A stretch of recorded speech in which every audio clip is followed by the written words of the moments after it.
감동이 되고요.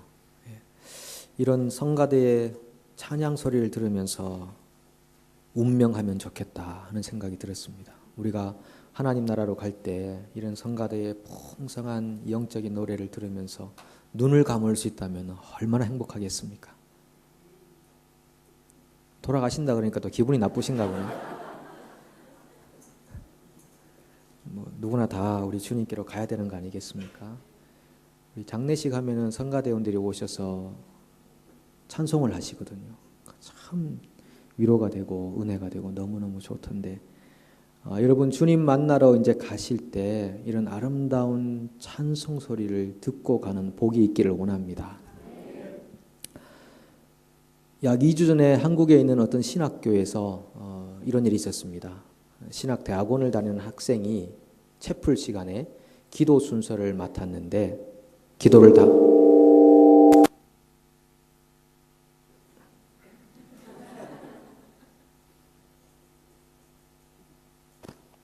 기도를 다 한 다음에 예수님의 이름으로 기도합니다 라고 해야 되는데 그러지 않고 민중의 이름으로 기도합니다 이렇게 끝을 맺었습니다. 예수의 이름으로 기도합니다 라고 하는 것이 전 세계 기독교인들이 고백하고 있는 기도 내용인데 이 학생은 민중의 이름으로 기도합니다. 민중이 예수보다 더 중요해서 그랬든지 아니면은 민중 안에 예수가 계신다고 생각해서 그랬는지 모르겠지만 그렇게 기도를 끝을 맺었습니다. 요한복음 14장 13절과 14절을 보면 이런 말씀이 있죠. 너희가 내 이름으로 무엇을 구하든지 내가 행하리니 이는 아버지로 하여금 아들로 말미암아 영광을 받으시게 하려 함이라. 내 이름으로 무엇이든지 내게 구하면 내가 행하리라. 모든 크리스찬들은 이 성경 구절에 근거해서 예수님의 이름으로 기도합니다. 이렇게 끝을 맺습니다. 민중의 이름으로 기도한 학생은 좋은 모험가가 될 수는 있어도 올바른 기도자가 될 수는 없는 거죠. 왜 예수의 이름으로 기도해야 하는지, 왜 예수의 이름이 하나님께로 나아가는 유일한 이름인지 알지 못한다는 것입니다. 기도를 잘못하고 있는 거고 나아가서 이 학생은 복음을 전혀 모르고 있는 겁니다. 복음은 무엇입니까? 복음은 예수입니다. 예수. 착하게 살아야 한다. 남 해롭게 하지 말아야 한다. 좋은 일 많이 하고 선을 베풀어야 한다. 이것이 복음이 아닙니다. 이것은 말하지 않아도 우리 양심이 이미 가르쳐 주는 것입니다.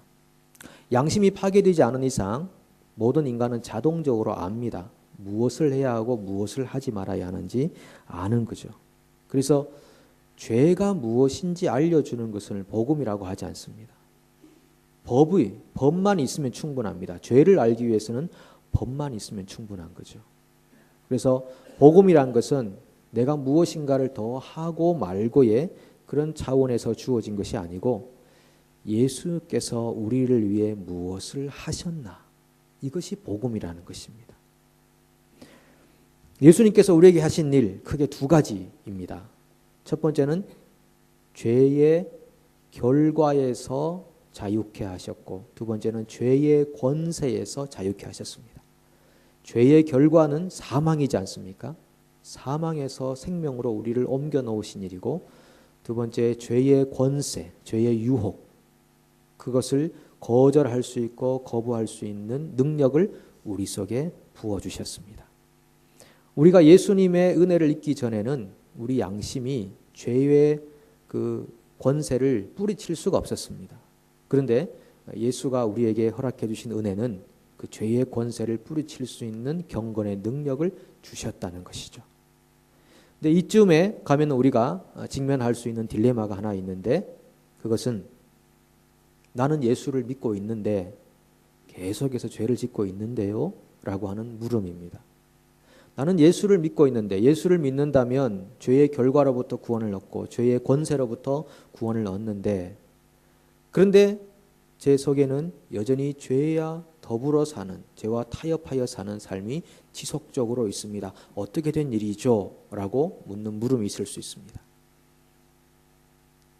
그 이유는 크게 두 가지 중에 하나일 것 같습니다. 하나는 내가 예수와 관계없이 살아가든지 아니면은 예수의 말씀에 순종하지 않든지 이 둘 중에 하나가 될 겁니다.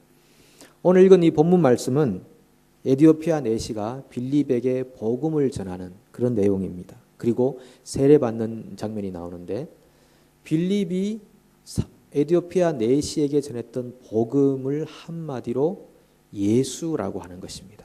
그가 예수에 대하여 가르쳤다. He preached Jesus라고 이렇게 번역하고 있습니다. 이 에디오피아 사람은 이방인이었죠. 유대인으로 개종한 사람인지 그냥 순수 이방인인지 그것은 잘 알지 못하지만 이방인이 빌립의 전도를 듣고 구원받은 백성이 되는 놀라운 사건이 사도행전 8장 마지막 부분에 기록이 되어 있습니다. 이 사도행전의 구조상으로 보면요.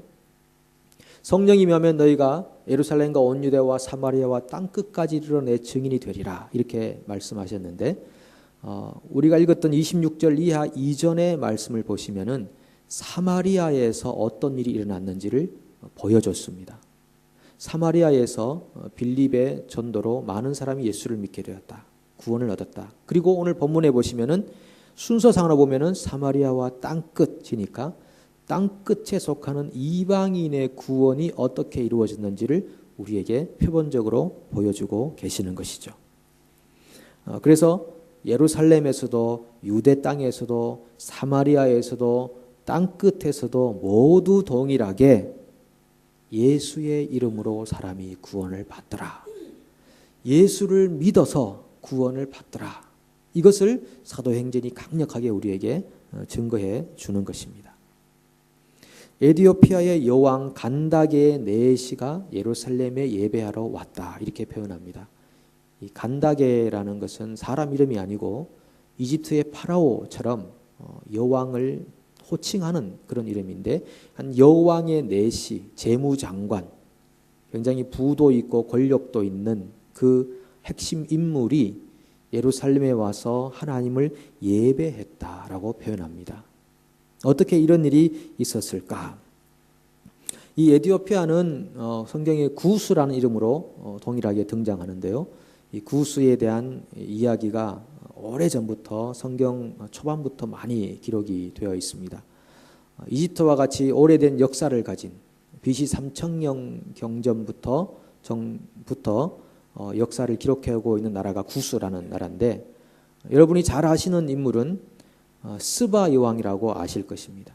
솔로몬이 통치하고 있을 때 스바 여왕, 이분이 구스의 여왕인데 이분이 솔로몬에게 왔다가 솔로몬의 지혜에 감탄하고 자기 고국으로 돌아가는데 성경 구절을 해석하기 나름입니다만은 이렇게 된 구절이 있습니다.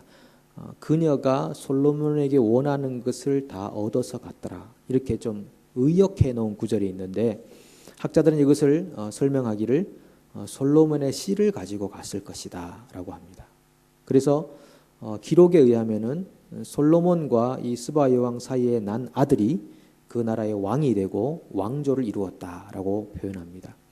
그러면 이것이 벌써 BC 10세기부터 이루어진 그런 역사니까 이 에디오피아라는 나라에 이스라엘의 문화가 많이 번성하게 되고 그리고 히브리어를 아는 사람들이 많이 생겨나게 되었다는 것입니다.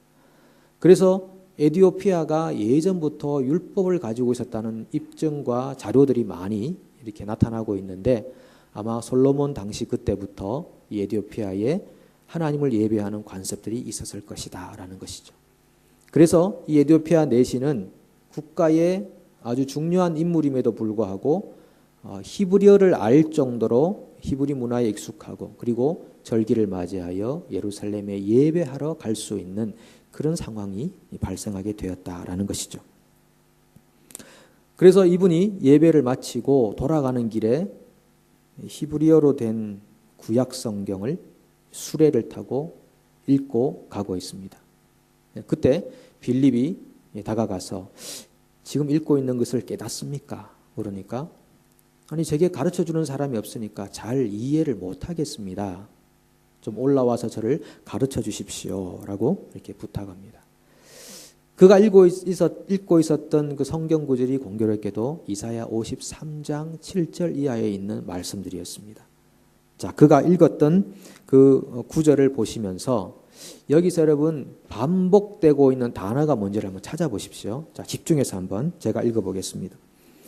그가 도살자에게로 가는 양과 같이 끌려갔고 털 깎는 자 앞에 있는 어린 양이 조용함과 같이 그의 입을 열지 아니하였도다. 그가 굴욕을 당했을 때 공정한 재판도 받지 못하였으니 누가 그의 세대를 말하리요. 그의 생명이 땅에서 빼앗김이로다. 자, 어떤 단어가 반복되시던가요? 예? 그가. 예, 참 탁월하십니다. 예, 찾기 쉽지 않습니다. 예, 찾기 쉽지 않습니다. 그가라고 하는 단어가 계속 반복되고 있는 거죠. 그. 이사야 53장이 말하고 있는 것은 he. 이것을 계속적으로 반복하는데 그래서 이 내시가 묻지 않습니까? 여기서 말하는 그라는 사람이 선지자 자기를 말하는 거냐 아니면 타인을 가리키는 거냐 이렇게 묻고 있는 것입니다. 복음이라는 것은 여러분 그에 대한 이야기죠. 그분에 대한 이야기. 그래서 히스토리, 히즈 스토리. 이 땅의 역사라는 것은 그의 이야기. 예수 그리스도에 대한 이야기. 이것이 우리 역사 안에 면면이 흐르고 있는 하나의 강처럼 강줄기처럼 그렇게 흐르고 있는 것입니다. 이 복음을 듣고 이 빌립이 복음을 소개하지 않았겠습니까? 그가 누구냐 하면 예수다. 그러면서 가르쳤을 것입니다. 그리고 복음을 듣고 감동이 되고 하니까 물이 있어서 우리 세례를 좀 주십시오. 이렇게 부탁을 하게 됩니다. 그 세례를 받게 되는데 세례 받기 전에 여러분 아까 봉도 가실 때 한 구절이 없었었죠.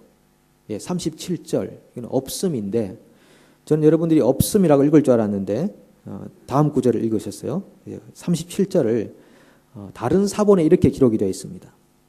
빌립이 말하기를 만일 당신이 온 마음을 다하여 믿으면 된다고 하니 내시가 대답하기를 나는 예수 그리스도가 하나님의 아들이신 것을 믿나이다. 이런 구절이 다른 사본에 적혀져 있는 것입니다. 그러니까 세례 받기 전에 이 내시가 고백하는 것은 나는 예수 그리스도가 하나님의 아들이신 것을 믿나이다. 이렇게 고백했다는 겁니다. 세례 받을 수 있는 유일한 조건, 예수가 하나님의 아들인 것을 믿느냐라고 하는 것입니다. 많은 것 필요하지 않지 않습니까? 정말 진심으로 영혼을 다하여 목숨을 다하여 예수가 하나님의 아들인 것을 믿느냐. 굉장히 중요한 질문인데 요즘은 너무나 흔하게 이렇게 들려와서 그렇지만요. 초대교회 당시만 해도 예수가 하나님의 아들, 그것은 정말 고백하기 힘든 일이었습니다. 그래서 로마가 통치할 시절에 내가 그리스도인이다라는 것을 은연중에 알리는 방법이 있지 않습니까? 물고기를 거리는 거였죠. 우리 익투스 중창단이 있는데 익투스라는 말이 물고기라는 뜻이고 그 익투스라는 말 그 한 철자 하나가 다 의미를 가지고 있는데 예수 그리스토스 휘오스 데오스 소테르 이렇게 해가지고 예수 그리스도 하나님의 아들 구원자 이렇게 해서 종합해가지고 익투스라고 해서 사람들에게 그 내가 그리스도인인 것을 알려주는 거죠. 그래서 어떤 영화에도 보면은 땅에다가 막대기로 물고기 한 마리를 다 그립니다.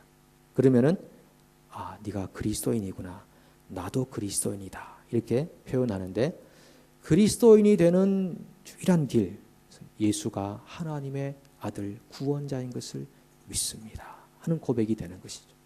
그것이 오늘 이 내시가 고백했던 고백이고 빌립이 고백하고 있는 고백이고 오늘날의 그리스도인들이 고백하고 있는 고백인 것입니다.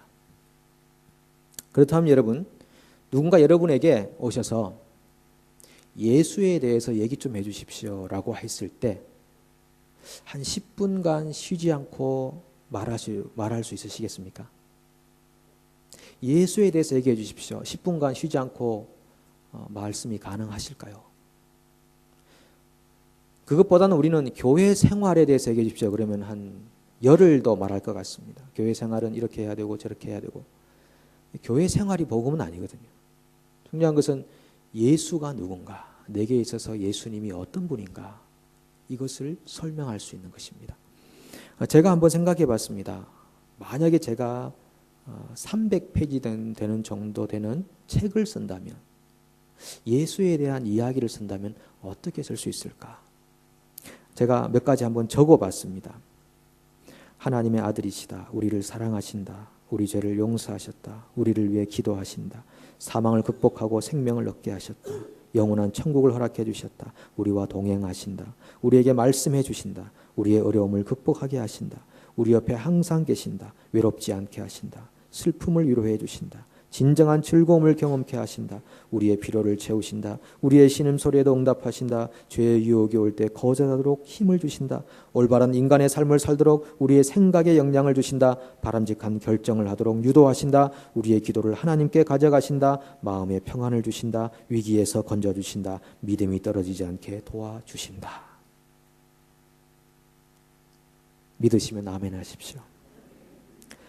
여러분, 성경 이 분량 한 권 정도 되는 정도의 글을 예수께서 우리에게 해주시는 일을 적는다 그래도 이 종이가 부족할 겁니다.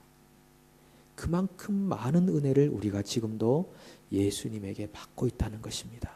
생명 싸개 속에 우리를 보호하고 계시다는 것입니다. 우리가 낙심하여 떨어지지 않도록 믿음에서 저상하여 뒤로 물러가지 않도록 우리를 붙잡고 계시는 분이 주님이시라는 사실입니다. 여러분, 걱정하고 염려하고 근심하고 있는 그 모든 부분들도 우리보다 더 잘 아시고 우리 문제의 핵심 안에서 우리를 올바른 길로 인도하시고 그것을 뛰어넘게 해주시는 분이 예수님이신 줄로 믿습니다. 우리에게 주신 은혜가 얼마나 많은지 모릅니다.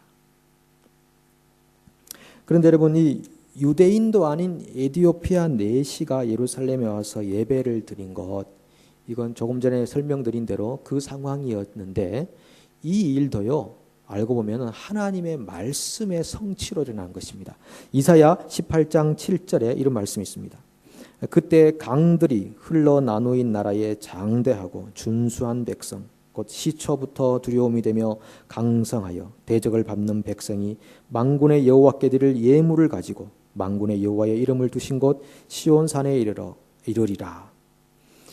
이것은 이사야 18장에 나오는 말씀인데 이 18장 전체는 구스, 곧 에디오피아에 대한 예언의 말씀입니다. 그래서 에디오피아인들이 예물을 가지고 시온산에 오리라고 했던 이사야 선지자의 이 말씀, BC 6세기 7세기에 있었던 이 말씀이 바로 이 에디오피아 내시의 예루살렘 방문에서 성취되었다는 것을 알 수 있습니다. 그리고 이 에디오피아 내시가 예배를 드리고 이사야 말씀을 읽고 가는데 도무지 여기서 말하는 그가 누구인지를 알지 못하여 헤매고 있을 때 그에게 하나님의 구원의 스토리를 들려주게 하신 분이 누군가 하면은 성령님이십니다. 성령이 빌립에게 가라고 명령하신 거 아니겠습니까? 그렇다면 여러분, 오늘날에도 사람들이 하나님의 구원의 스토리를 듣고 예수 그리스도를 만나고 영혼의 자유를 얻고 생명을 얻고 구속을 받는 이 모든 일이 누구에 의해서 이루어지는 것입니까? 하나님에 의해서, 성령의 역사에 의해서 이루어지는 줄로 믿습니다. 그런 성령의 역사하심을 통해 오늘도 우리가 구원을 받은 것이고 장차 구원받을 사람들이 나타나는 것입니다. 하나님은 사람을 구원하는 일을 절대 포기하지 않으실 겁니다. 그런데 하나님이 그렇게 역사하셔도요, 사람의 순종이 없으면 하나님의 구원의 역사에 지장이 있을 겁니다. 빌립을 보십시오. 빌립이 성령의 말씀에 순종했습니다. 뭐라고 했습니까? 26절에 보시면 주의 사자가 빌립에게 말하여 이르되 일어나서 남쪽으로 향하여 예루살렘에서 가자로 내려가는 길까지 가라. 그 길은 광야라. 성령이 광야로 가라고 명령하시거든요. 우리 같으면 어떻겠습니까? 광야요? 주님 광야요? 광야는 가기 싫습니다. 많은 사람 구원하고 싶은데 나는 전도자로 부름받았는데 사람들 많은 곳에 가서 전도하고 싶습니다. 광야 안 갈랍니다.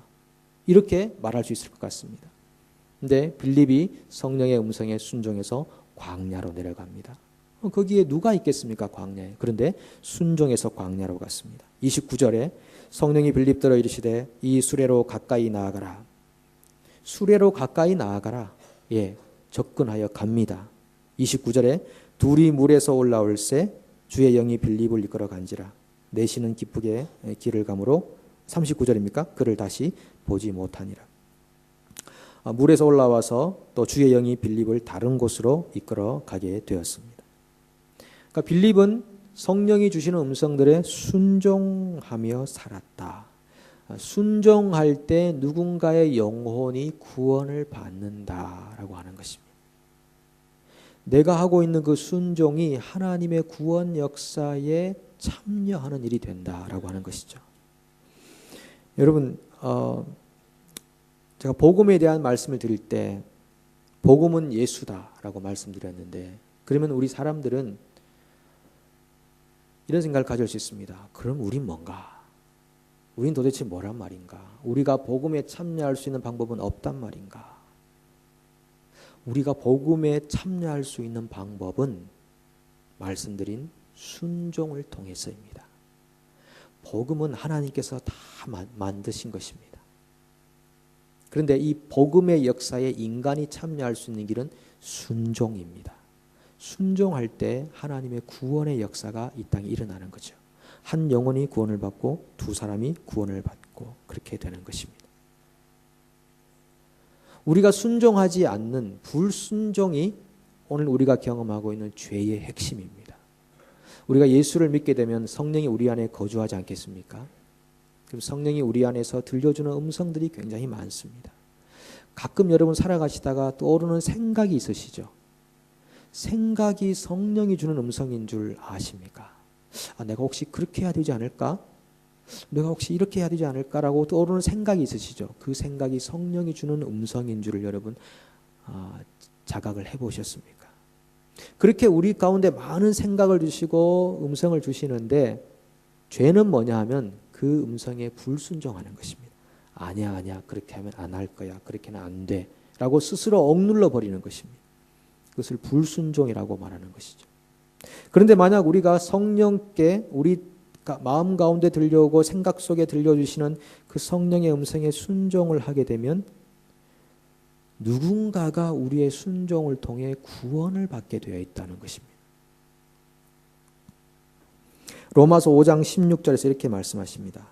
한 사람이 순종하지 아니함으로 많은 사람이 죄인 된 것 같이 한 사람이 순종하심으로 많은 사람이 의인이 되리라. 여기서 한 사람의 순종이 누구입니까? 예수 그리스도입니다.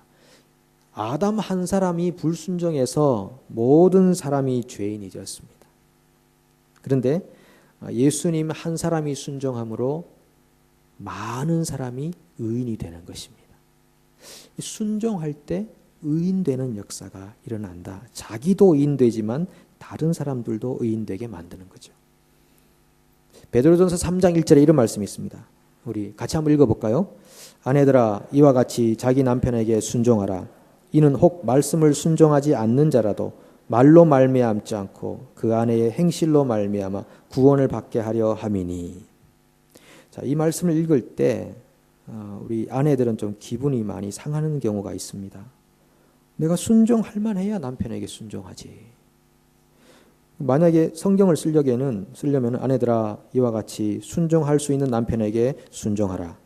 이렇게 했으면은 기꺼이 순종하겠는데 이와 같이 자기 남편에게, 남의 남편한테 순종하는 게 아니라 자기 남편에게, 이 남편을 수식하는 단어가 하나도 없습니다. 자기 남편에게 순종하라 이렇게 말씀하시거든요. 그러면 이 말씀을 가지고 이 베드로전서 3장 1절 말씀에 주님 제가 순종하겠습니다 라고 하면 혹 그 남편이 순종하지 않는 자라도, 말씀에 순종하지 않는 자라도 아내의 말로 말미암지 않고 아내의 행실로서 그를 구원하리라 이렇게 말씀하시거든요. 보통 우리는 말로 사람을 구원시키려고 합니다. 그거를 일명 잔소리라고 말하는 거죠. 우리 아내들이 말로서 믿지 않는 남편을 구원하려고 잔소리를 늘어놓는 것이. 그러나 말로 하지 않고 자기의 행실로서 남편을 구원하리라.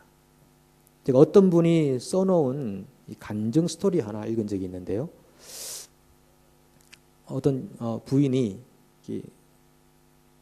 원래는 이 부부가 예수를 안 믿었습니다. 그래서 늘 좋아했던 게 뭐냐면 밤이 되면은 같이 술을 마시러 가는 거였습니다.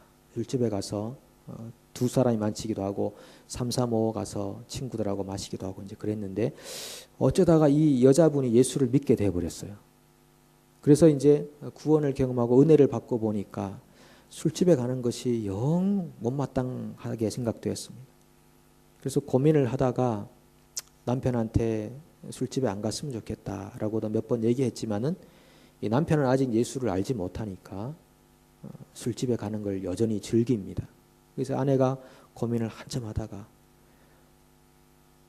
그래 내가 남편과 함께 술집에 같이 가주겠다 마음을 먹습니다. 술집에 가서 술을 마시는 거예요. 본인은 마시지 않고 남편이 마시는 걸 봅니다. 그리고 몇 번 정도 이렇게 말로서 구박을 줄 수 있었는데 참습니다. 참고 그냥 같이 있어줍니다. 친구들이 오면 친구들과 함께 앉아서 대화 나누면서 지켜봅니다. 자기는 술을 마시지 않습니다. 그것을 반복해서 했는데 어느새 보니까 예배당 옆자리에 자기 남편이 앉아 있더라라고 하는 것입니다. 이거는 모든 사람에게 적용될 수 있는 건 아닌 것 같습니다. 왜냐하면 같이 갔다가 아내도 또 술을 마시게 되는 그런 위기와 위험은 있기 때문에 모든 사람이 다 적용할 수 있는 건 아닙니다만은 이 여자분에게는 그게 가능했습니다. 그래서 남편에게 순종하라라는 그 말씀에 내가 순종한다라고 하면서 함께 갔지만 술 마심에 동참하진 않았죠. 그랬더니 누군가의 영혼이 구원을 받더라라고 하는 것입니다. 여러분 오늘 이 빌립이 성령께 순종했더니만은 이 에티오피아 내시가 구원을 받는 겁니다. 그렇다면 오늘 우리가 살고 있는 삶의 현장에서 말씀에 순종하는 그 순종은 또 다른 누군가를 구원에 이르게 할 것이라는 것이죠. 이 빌립이 성령께 순종해서 예루살렘에 있다가 가사로 가는 광야로 갔다가 다시 아소도로 갔다가 다시 가이사랴로 갔다고 말하고 있습니다. 이 아소도는 이스라엘의 남단, 가이사랴는 이스라엘의 북단입니다. 그러면 이 빌립이 남단에서 북단을 거진 이스라엘 전 영역을 다니듯이 성령께 순종하여 도시를 돌아다녔다고 하는 것입니다. 그가 순종하여 가는 발걸음 도시마다 구원의 역사가 얼마나 일어나게 되었겠습니까? 지난 10월하고 11월에 한국에서 개봉된 영화가 있는데요. 카트라는 영화가 있고 제자 옥한음이라는 영화가 있습니다. 이 카트라는 영화는 회사에서 부당 해고를 당한 노동자들에 대한 이야기이고 제자 옥한음은 사랑의 교회를 개척하고 목회하시다가 별세하신 이 옥한음 목사님에 대한 이야기입니다. 이 두 가지가 거의 동시에 두 개의 영화가 이제 세상에 출시가 되게 되었는데 잠깐 생각해 볼 문제가 있습니다. 7년 전으로 거슬러 가서 2007년에 평양 부흥 100주년 기념 부흥회가 서울 월드컵 경기장에서 있었습니다. 그때 옥한음 목사님께서 설교를 하셨습니다. 2007년에. 그런데 그 집회장 바깥에서 무슨 집회가 있었냐면은 데모 집회가 있었습니다. 그게 뭐냐 하면은 옥 목사님에게 제자 훈련을 받았던 모 기업의 사랑의 교회 모 장로님이 운영하시는 기업의 노동자들이 나와서 데모를 하고 있었습니다. 회사의 이익을 위해서 몇천 명의 직원들을 부당 해고를 시켰다라는 것이죠. 그런데 공교롭게 그날 같이 이루어졌는데 그것이 7년을 다시 내려와서 거의 동시에 두 개의 영화가 만들어졌습니다. 카트라는 영화와 제자 옥한음. 그런데 우리가 생각해 볼 문제는 혹시 우리의 제자됨이 교회 내의 제자가 아닌가 하는 것입니다. 우리의 순종이라는 것이 교회 내에서만 통하는 순종이 아닌가. 우리의 훈련이라는 것이 교회 내에서만 그치지 않는가 하는 것입니다. 복음은 원래 세상 속에 들어가서 세상 속에서 영향력을 미쳐야 하는데 제자됨이 교회 안에 갇혀버린 것입니다. 아니, 복음을 우리가 끌어안아버리고 나누어 주지 않는 것입니다. 세상에서 말씀대로 순종하는 삶이 없어진 것입니다. 교회 안에 순종은 있는지 몰라도 교회 밖에 우리가 살고 있는 세상 삶 속에서의 순종은 없어져 버린 겁니다. 그래서 그와 같은 양극단의 일들이 동시에 집회로서 영화로서 이렇게 우리 가운데 경종의 메시지로 들려지는 것입니다. 우리가 살고 있는 삶의 현장에서 기업주라면, 오너라면 직원들에게 마땅히 지급할 것을 지급할 줄 아는 순종함이 있어야 할 것이고, 직원들이라면 자기를 고용해진 사장을 위해서 최선을 다해서 눈가림하지 말고 성실하게 일을 해야 한다는 것입니다. 세상 속에서 그렇게 하나님 말씀에 대한 순종으로 이어져야 우리의 순종을 통해서 누군가의 영혼이 구원을 받게 된다는 것이죠. 우리가 세상과 교회를 이분법적으로 나누는 삶 그쳐야 한다는 것입니다. 오늘 여기서 우리가 고백하고 있는 믿음의 고백이 있지 않습니까? 그러면 그것을 우리의 삶의 현장으로 가져가서 우리의 삶의 현장에서 동일하게 그러한 고백과 그러한 순종의 역사를 일구어내야 한다는 것입니다. 세례 요한이 세례를 베풀 때 세리들이 묻습니다. 선생님이여, 우리는 무엇을 하리이까? 세리들이 물을 때 부가된 것 외에는 거두지 마시오. 이것이 세리들이 자기 삶의 현장에서 해야 될 순종입니다. 모여서 제사 드릴 땐 거룩하게 드리고 세리들이 나가서는 또 부가된 것 외에 많이 거두고 정말 이분법적으로 살아가는 삶이 되는 것이죠. 군인들이 묻습니다. 우리는 무엇을 하리이까? 사람들에게서 강탈하지 말며 거짓으로 고발하지 말고 받는 급료를 족한 줄로 아시오. 군인들이 정말 구원받은 사람으로 살아가는 그 삶은 방금 말씀드린 이러한 삶이라고 하는 것입니다. 여러분, 우리의 삶의 현장에서 우리가 믿고 고백하는 바가 이 하나님의 말씀이 그대로 성취되는 역사가 있기를 축복합니다. 오늘 우리가 두 가지를 말씀드립니다. 예수와 순종. 예수를 붙드십시오. 예수께서 우리에게 주신 은혜를 기억하십시오. 그리고 삶 속에서 살아가실 때 복음에 참여하기 위하여 주의 말씀에 한 구절이라도 순종하며 살아가십시오. 그래야 우리의 제자됨이 교회 안에서의 제자가 아니라 세상 속에서의 제자가 되시기를 축복합니다. 이렇게 기도하겠습니다. 하나님 아버지,